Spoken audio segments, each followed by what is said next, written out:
You know, I think one of my favorite movie months has to be October. In October, you always get what I call soft busters. They're not quite blockbusters, but they do have a really good cast or even a good director. They're like blockbusters, but they've got that Oscar flair. And in past Octobers, we got surprising gems like Gone Girl and The Martian. So let's just say that this movie shouldn't have been released in October.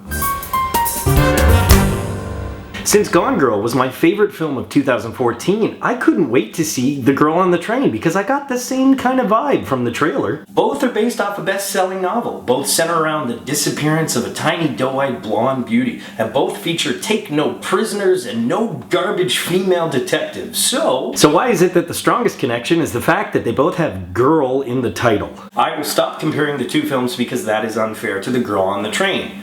Really unfair. So let's just start with the central mystery. And let me just say that I wasn't invested at all in this murder mystery. I wasn't invested in the murder, and I wasn't invested in the mystery. A lot of that had to do with the fact that this film was not well constructed at all as a mystery or as a script.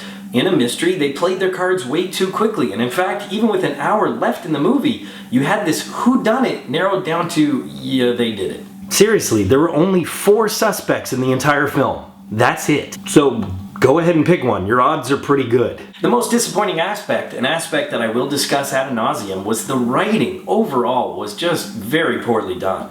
The step-by-predictable step nature of this mystery was as if the screenwriter was reading a manual, and because of that, the tension was severely lessened. What made this aspect of the writing and the mystery itself painfully unbelievable was the detective work done in the film, or lack thereof. Detective Riley, played by the usually solid Allison Janney, just jumped to far-fetched conclusions very quickly and for no other reason other than to accuse the wrong character and fabricate tension. And by the end of the film, when the reverse Kaiser Soze happens and they actually reveal the murderer, the person you thought it was all along, you realize how painful this detective work truly was. The most rudimentary forensics, or I don't know, interviewing friends of the victim, would have completely revealed who the murderer was within days of this mystery. If Riley's case was on Netflix, it would have been the sequel to Making a Murderer. Yes, I'm being very sarcastic. To my regular viewers, it's nothing new. But the reason I'm being so sarcastic is because this cast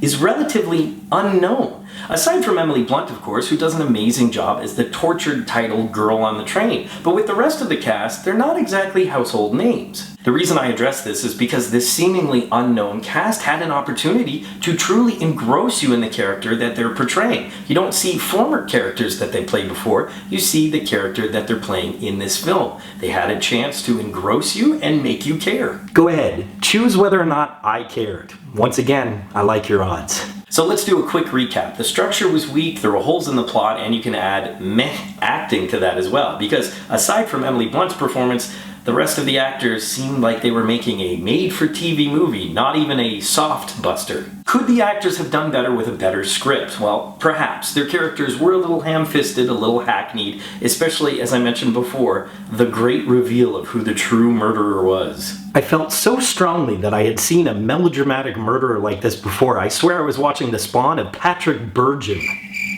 Oh man, I have to get some more modern references. Go ahead, look it up. I await your laughter. I won't make you wait for my verdict anymore, as if you couldn't guess what it is. This is going to be a very short review because, quite frankly, that's all this film really deserves. Now, granted, I haven't read the original novel. I don't know if the text actually explains anything, but the film did not.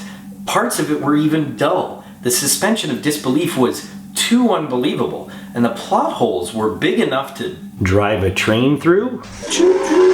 Final boarding call, all aboard the Burn It train. That's my old-timey conductor voice. I don't know, is that convincing? Poll question, what is your favorite train wreck movie? Is that a pun? Am I serious? I don't know. As always, leave your answers in the comment section below. Be sure to subscribe to Real School, follow me on Twitter, and of course, if you get anything out of Real School, you can always give a little back. Just click the link, and you can become a member of my Patreon team. But until next time, school's out.